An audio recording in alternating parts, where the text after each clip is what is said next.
Hallo, heute möchte ich euch meine Abend- und Morgenroutine vorstellen und zwar in Bezug auf Gesichtspflege. Also ich zeige euch die Produkte, die ich immer abends bzw. morgens verwende, in welcher Reihenfolge, wie ich die verwende und ja, welche genau das sind. Und im Grunde ist es eigentlich ein geupdatetes Hautpflegevideo, würde ich sagen. Und da beginne ich als allererstes mit der Reinigung und die Reinigung ist irgendwie der allerwichtigste Schritt, weil wenn man sich abends das Gesicht nicht richtig reinigt, kann man eigentlich alles andere vergessen, finde ich. Und da benutze ich momentan von Oskia das Renaissance Cleansing Gel. Das ist so ein rötliches Gel und das tragt man ganz einfach auf das nicht angefeuchtete, trockene, ganz normal geschminkte Gesicht auf und massiert das ein und wie man sieht, löst sich so langsam das ganze Make-up und ja, verschmilzt sozusagen mit diesem Gel. Und dann kann man das Ganze ganz leicht mit einem Waschlappen, also ich benutze meistens so Frotti-Waschlappen, man kann auch so Musselintücher benutzen, je nachdem, was man lieber mag.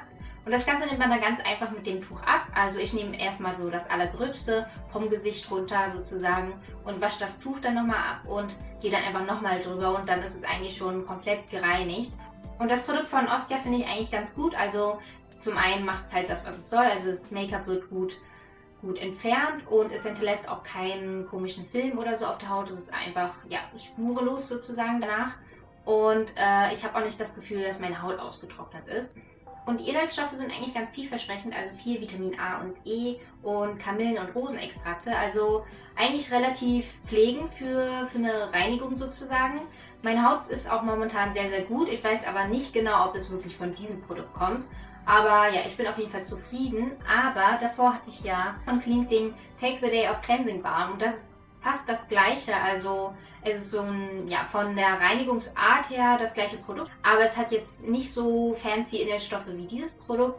Aber ja, es tut halt, was es soll, ohne irgendwie zu reizen oder sonst irgendwas mit der Haut zu machen sozusagen. Und ich finde, das ist einfach vom Preis-Leistungs-Verhältnis irgendwie ein bisschen besser als das. Also hier ist die gleiche Menge drin, 100 ml. Das ist aber 10 Euro teurer ungefähr. Und ja, da ich jetzt so eine Pflegewirkung bei einer Reinigung jetzt nicht so an erster Stelle sehe, finde ich, würde ich dann doch eher zu dem empfehlen. Manchmal habe ich aber auch so faule Tage und habe dann nicht so Lust, abends mein Gesicht richtig zu reinigen. Und generell stört mich einfach dieses Nassmachen irgendwie. Und da benutze ich dann für solche Fälle sowas wie Bioderma Sensibio, also so eine Micellenlösung, die man dann aufs Wattepad gibt und damit dann das ganze Make-up entfernt. Und das ist zwar nicht die optimalste Reinigung, aber tut es dann auch, wenn es schnell gehen soll oder wenn man halt keine Lust hat. Im nächsten Schritt benutze ich ein Gesichtswasser und da ist eher so umstritten, ob dieser Schritt total überflüssig ist oder doch irgendwie eine Wirkung hat. Ja, das muss man irgendwie für sich selbst entscheiden.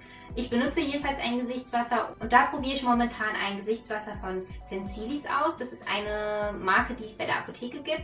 Und dieses hier ist extra feuchtigkeitsspendend, also man merkt es auch am Gefühl nach dem Auftragen auf der Haut, also es ist sehr durchfeuchtet. Und ich habe das Gefühl, dass die Haut dann einfach besser auf die Pflege dann vorbereitet ist, die ich danach verwende. Also ich habe das Gefühl, die wird dann eher besser aufgenommen, wenn es Sinn macht. Ja. Als nächstes benutze ich Augenpflege und das ist so ein Schritt, da weiß man auch nicht sofort, ob es wirklich was bringt oder nicht, aber rein theoretisch kann es ja eigentlich nicht schaden, gerade diese empfindliche, dünne Partie extra zu pflegen, weil da hat man später die allermeisten Falten und Vorbeuge ist sozusagen besser als Botox. Und da habe ich eigentlich bisher immer Produkte für die Augen benutzt, von denen ich Pröbchen hatte. Oder zum Beispiel wie dieses hier, das ist das Kiehl's Creamy Eye Treatment mit Avocado und das war in dem Adventskalender drin von Kiehl's. Und ja, das ist auf jeden Fall eine super angenehme Creme, also ja, es fühlt sich sehr feuchtigkeitsspendend an. Ich habe auch keine trockenen Stellen oder so bekommen und die habe ich manchmal im Winter. Und ich habe auch nicht das Gefühl, dass das Make-up, also gerade Concealer unter den Augen, damit weniger lange hält. Also eigentlich genauso wie ohne dem Produkt. So, nun kommen die letzten 2 Schritte meiner Abendroutine und die wechsle ich eigentlich immer miteinander ab. Also ich mache nicht beide immer, sondern immer eins von beiden. Und zum einen benutze ich abends immer sehr, sehr gerne Gesichtsöle. Ich habe ja nämlich eher ölige Haut und ich finde, wenn ich Gesichtsöle kontinuierlich benutze, reguliert es meine Talgproduktion irgendwie besser und bin dann halt nicht mehr ganz so ölig. Und außerdem bietet es halt einfach nochmal so einen extra Kick Pflege sozusagen.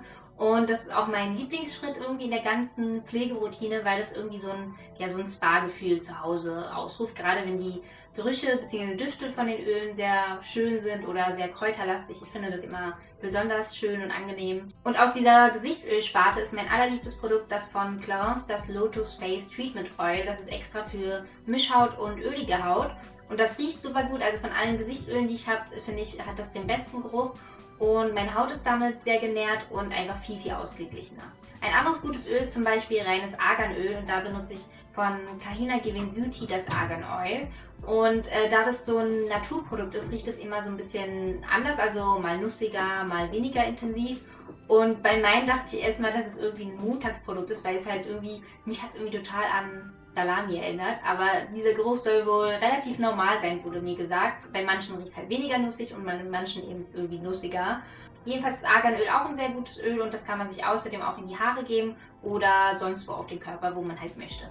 Also wie gesagt, den Schritt mit den Gesichtsölen mache ich nicht immer. Momentan mache ich so, dass ich 2 Tage bzw. Nächte hintereinander ein Gesichtsöl benutze und beim 3. Mal dann etwas anderes.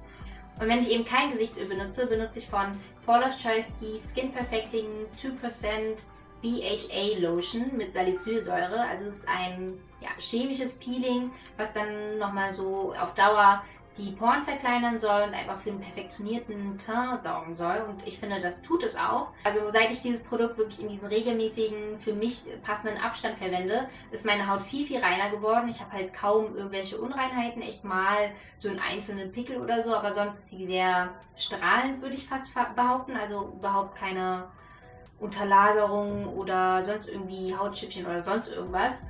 Also das befreit die Haut wirklich von allen toten Hautzellen und lässt nur noch reine, gesunde, strahlende Haut zu Vorschein. Man muss vielleicht für sich selber schauen, wie oft man dieses Produkt benutzen muss. Also für mich reicht es auf jeden Fall, nur alle 3 Tage zu benutzen. Und für jeden Tag finde ich das auch viel zu viel auf jeden Fall.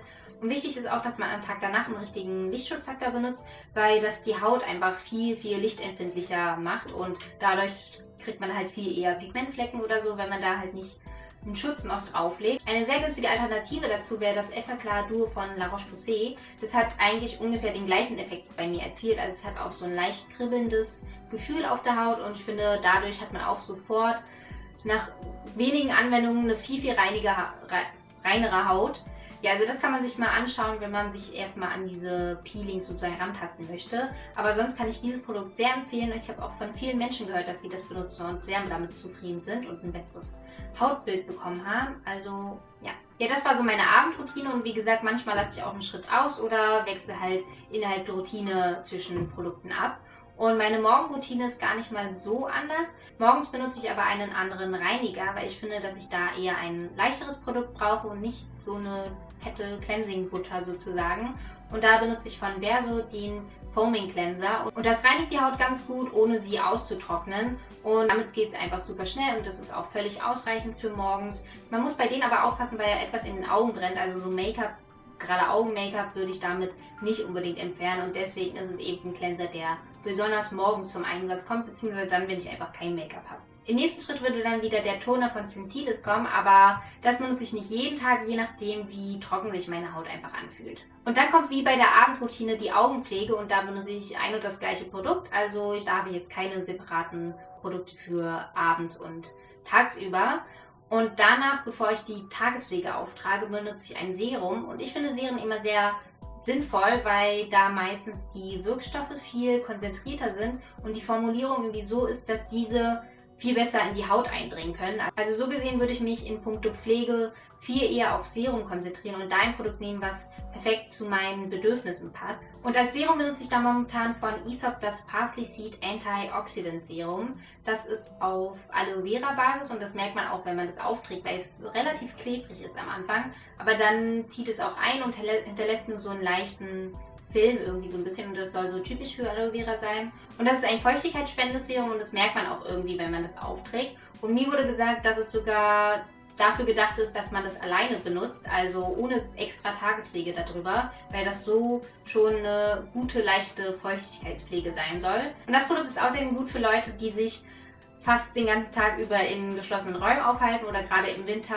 in so beheizten Räumen, wo die Luft halt sehr, sehr trocken ist. Und das mit diesen antioxidantischen Inhaltsstoffen schließt es die Feuchtigkeit einfach viel besser in der Haut ein.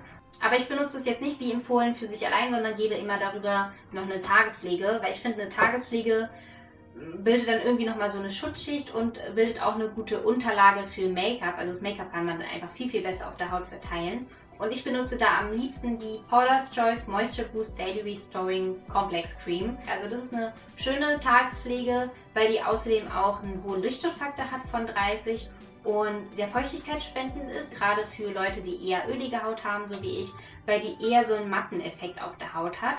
Und ja, wie gesagt, der Lichtschutzfaktor, den merkt man eigentlich auch, wenn man das aufträgt, weil die relativ weiß ist am Anfang. Und außerdem habe ich auf diese Creme auch gar nicht schlecht reagiert oder so. Und da bin ich bei Tagespflegen eigentlich immer sehr wählerisch, beziehungsweise meine Haut ist da relativ wählerisch. Und mit der hatte ich keinerlei Probleme und könnte sie daher auch empfehlen. Ja, und damit wäre meine Haut sozusagen perfekt vorbereitet für mein Make-up. Das Make-up kann dann super schön gleitend auf die Haut aufgetragen werden und ist dann über den Tag über gut geschützt und wird dann auch nicht krass ölig oder fettig oder so über den Tag. Ja, das war so meine Abend- und Morgenroutine, also die Produkte, die ich wirklich sehr, sehr regelmäßig benutze. Manchmal benutze ich aber auch so extra Produkte wie zum Beispiel Masken. Die kommen dann meistens so einmal die Woche zum Einsatz und vor allem dann, wenn ich an dem Tag weiß, dass ich mich nicht schminken werde oder nur zu Hause bleiben werde oder sonst irgendwas. Und da zeige ich euch mal ein paar meiner liebsten Masken. Und zwar ist es zum einen die Chamomile Concentrate Anti-Blemish Mask von Aesop. Das ist eine, wie der Name sagt, eher Anti-Pickel-Maske sozusagen, also sehr klärend, ohne aber irgendwie sehr reizend zu sein und es beruhigt die Haut eher durch diesen, ja, so Kamillenextrakte. Und ich finde diese Maske sehr angenehm für Tage, wo ich einfach ein paar Tage hintereinander vielleicht nicht konsequent mein Gesicht gut gereinigt habe und einfach so, ja, so eine klärende Maske brauche, ohne meine Haut auszutrocknen, weil das tut die Creme auf jeden Fall nicht. Und ja, oder eine andere Reinigungsmaske, die ähnlich wirkt wie diese von Aesop, ist von Sanctuary Spa Covent Garden, die 5-Minute Thermal Detox Mask. Und diese Maske ist super cool, weil sie sich selbst erwärmt, wenn man sie aufträgt. Und da hat man das Gefühl, dass irgendwie die ganzen Schmutzstoffe aus der Haut nochmal extra rausgezogen werden. Irgendwie, habe ich das Gefühl jedenfalls. Ja, das ist so noch eine coole Reinigungsmaske. Dann habe ich noch eine feuchtigkeitsspendende Maske von Paula's Choice. Die Skin Recovery Hydrating Treatment Mask. Ich glaube, das ist so ein bisschen ähnlich wie von Origins diese Drink Up Intense Mask. So, und damit sind wir nun endlich durch mit meiner Hautpflegeroutine. Ich hoffe, das Video hat euch gefallen und ich hoffe, das war irgendwie relativ zufriedenstellend, weil wenn man erstmal an Morgen- und Abendroutine denkt, denkt man vielleicht an diesen Videos, wo gezeigt wird, wie man aufwacht und was man frühstückt und so weiter. Und das ist halt eigentlich eher sehr konzentriert auf die Hautpflege, weil ich finde, das ist eigentlich auch das Wichtigste, was ich aus diesen Videos irgendwie rausnehme sozusagen. Ja, wie gesagt, ich hoffe, euch hat das Video gefallen und wir sehen uns das nächste Mal. Tschüss!